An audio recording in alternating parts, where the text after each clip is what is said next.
Boa tarde.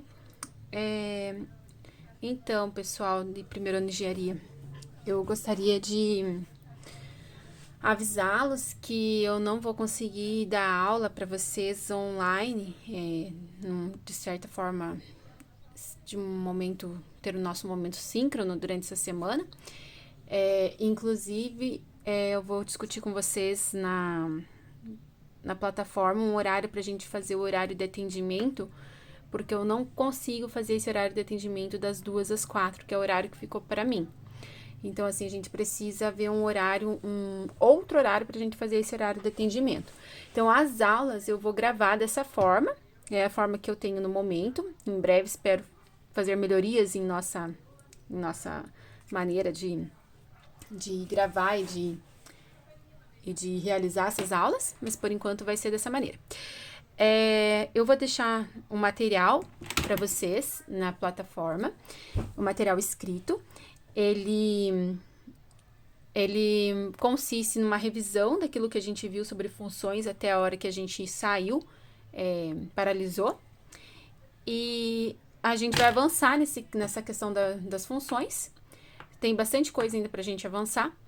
E a gente vai fazendo isso aos poucos, né? Então, eu vou fazer uma breve revisão mesmo durante essa semana do que a gente viu.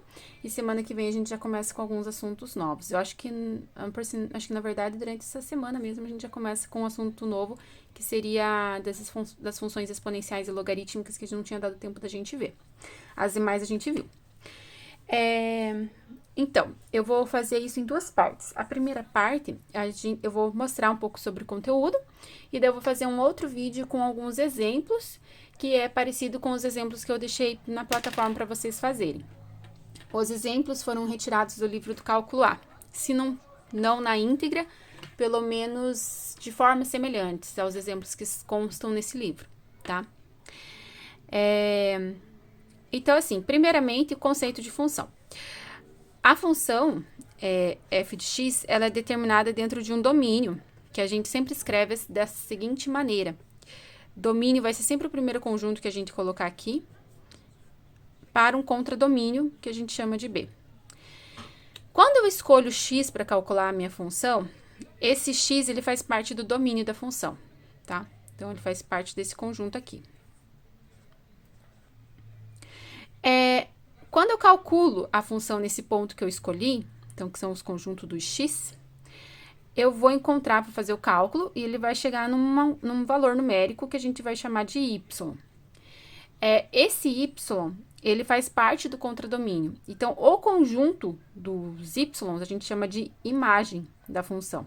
Então, todos os y que eu encontrar faz parte da imagem. O conceito de função significa o seguinte: para eu ter uma função, primeiramente, todo o elemento x do conjunto A tem que ter um único correspondente no conjunto B.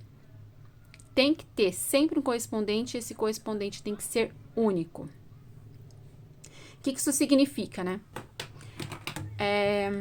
Se eu tenho lá uma função, aqui meu conjunto A, aqui meu conjunto B, e aqui uma função f.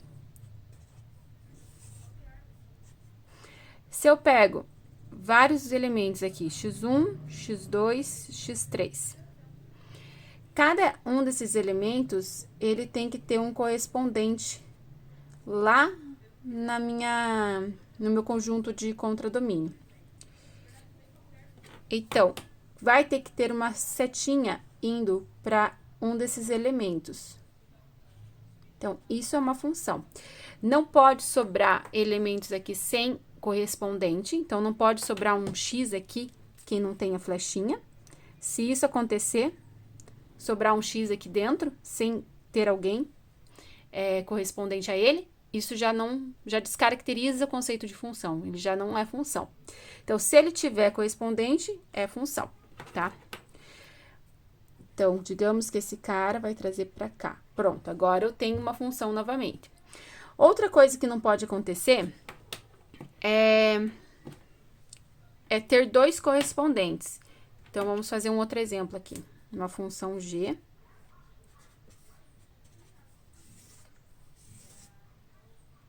Então, x1, x2, x1, opa, y1, y2, y3.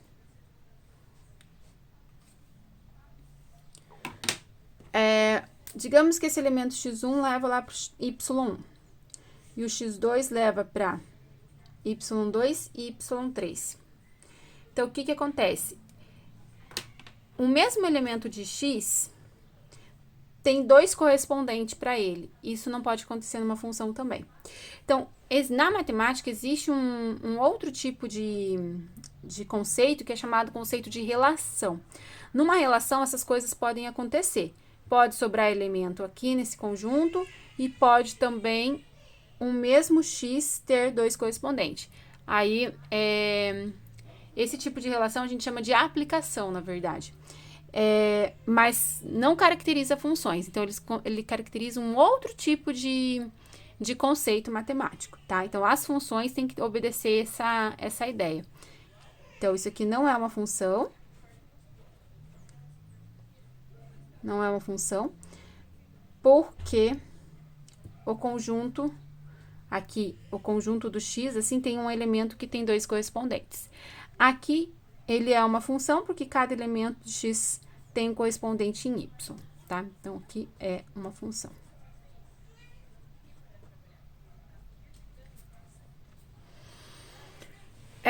Fora esse conceito inicial de função, algumas coisas que a gente pode ressaltar é a ideia do conjunto de domínio, do conjunto imagem e do contradomínio. Então, o conjunto A sempre vai ser o domínio. Então, sempre o conjunto A é o domínio de x, o domínio da função. Isso é o meu conjunto para os valores de x. O conjunto B é o contradomínio. Cada carinha que tá aqui, que recebe uma flechinha, faz parte do conjunto de imagem. A imagem pode ser ou não igual ao contradomínio. Então, nesse caso aqui, a imagem é igual ao contradomínio. Se sobrar aqui elementos, por exemplo, vou colocar mais alguns elementos aqui dentro. y5, y6. E esses elementos aqui não ter correspondente, isso pode acontecer. A diferença é que aí o meu conjunto imagem deixa de ser igual ao conjunto de contradomínio. E dessa forma, como o conjunto imagem é diferente do conjunto do contradomínio,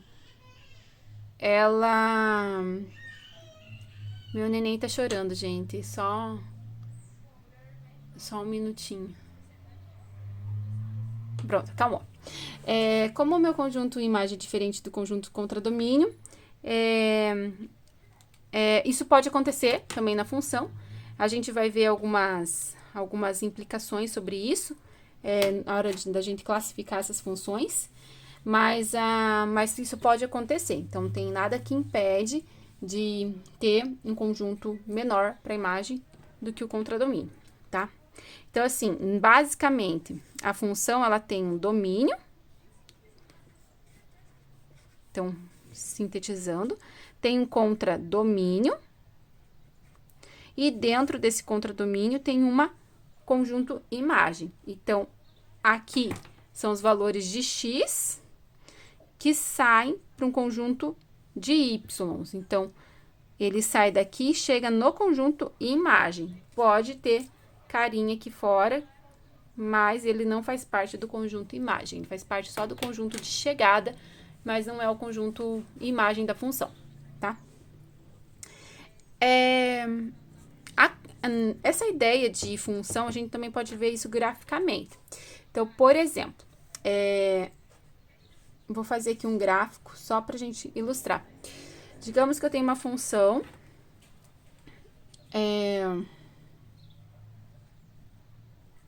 Vou colocar uma reta aqui.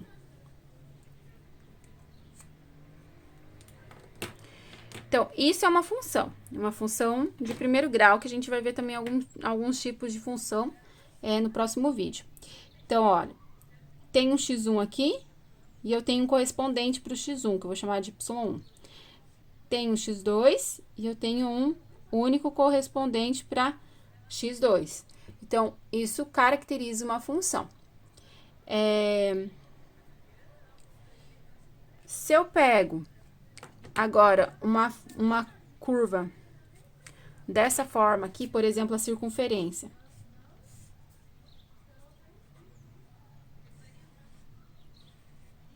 Uma circunferência, ela não caracteriza uma função. Não tá aparecendo, né? Ela não caracteriza uma função. Por quê? Se eu pego aqui um x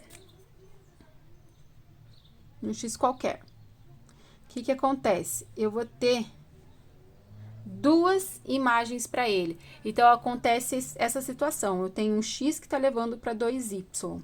Então, como isso acontece com a circunferência, ela não caracteriza uma função. Mas, eu posso fazer o seguinte para poder estudar ela como se fosse função. A gente particiona a circunferência e toma só a parte de cima, superior da equação da circunferência, ou a gente também pode pegar a parte de baixo. Então, se eu particionar a circunferência dessa forma, eu consigo estudar ela como se ela fosse uma função, tá? Mas ela tem que estar, a minha representação dela não pode ser com a equação inteira, mas sim parte dela, tá? A classificação das funções. Eu posso ter essa classificação da seguinte maneira. Ela pode ser uma função injetora.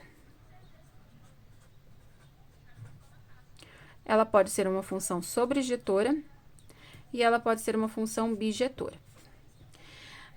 A função injetora, ou injetiva, é uma função que, se eu pego x diferente, se eu pego dois valores diferentes para x, eu vou chegar em duas imagens diferentes para esse x.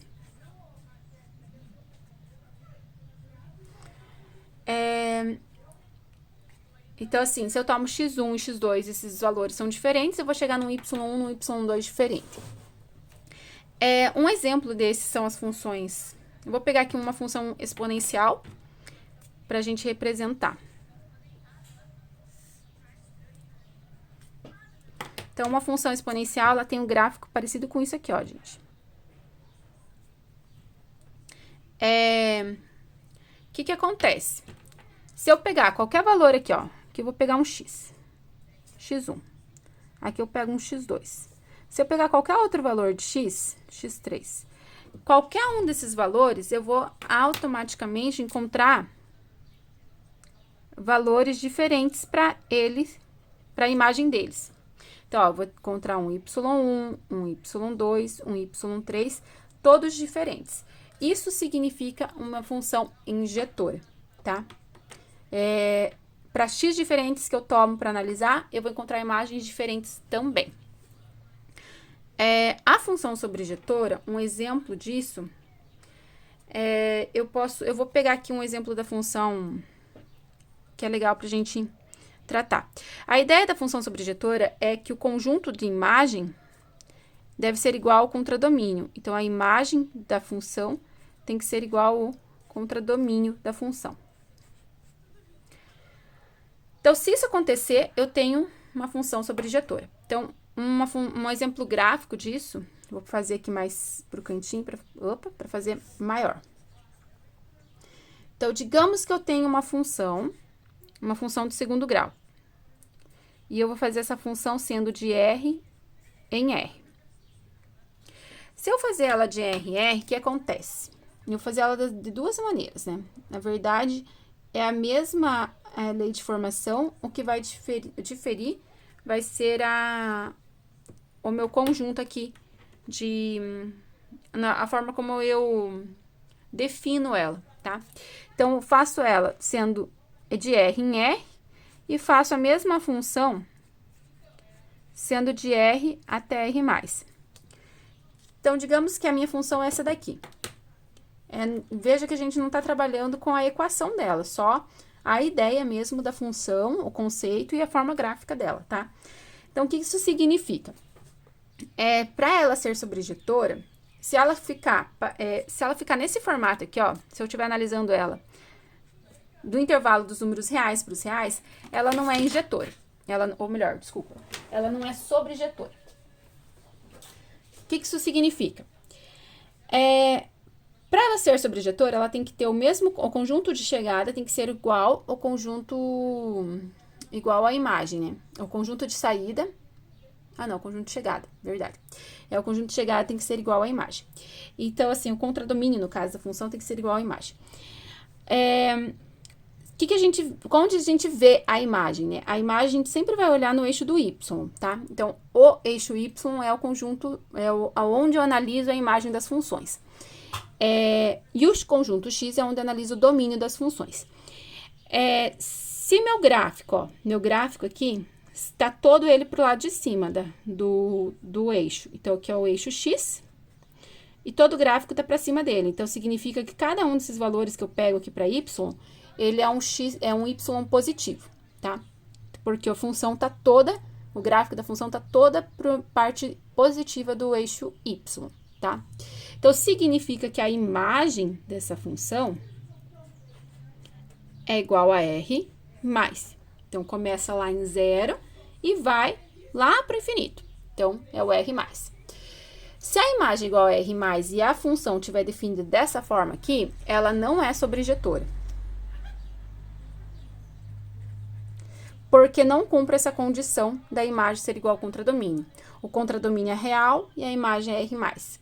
Se eu escrever a minha função como sendo uma função de R até R mais, aí ela passa a ser sobrejetora. Porque cumpre a condição. Se eu definir ela dessa maneira, eu limitar, eu esquecer essa parte aqui do gráfico, digamos que essa parte aqui do gráfico não existe. Eu analiso só a função da parte de cima do gráfico. E eu estabeleço a minha função como sendo só até a parte de cima do eixo do x. Acima do eixo do x, no caso, né? Então, eu vou ter que a minha imagem é R+, e o meu contradomínio é R+. Então, as duas coisas são iguais, eu posso dizer que ela é sobrejetora. Então, isso é uma questão muito de analisar mesmo, gente. Então, se eu definir a forma como escrevo inicialmente a função, tem muito a ver com o resultado que eu vou obter dessa análise. Para ser bijetora, as duas coisas têm que acontecer. Então, ela tem que ser tanto injetora quanto sobrejetora.